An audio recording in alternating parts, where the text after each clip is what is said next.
minsan po nawawalan po tayo ng pondo sa GCash, kailangan natin mag-cash in. Ayan, so pwede po tayong mag-cash in doon sa mga padalahan. Ano yun? Pwede po sila sa LBC, sa Loelier, pero doon po ata parang merong limit sa loob ng isang buwan. Ngayon, ito yung sasabihin ko sa inyo na hanggang libre. Kung walang limit. Doon po sa Palawan Pay.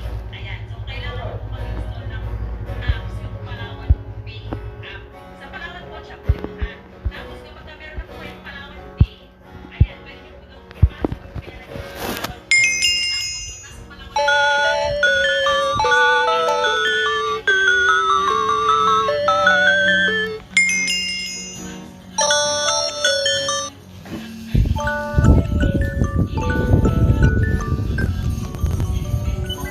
Turn right.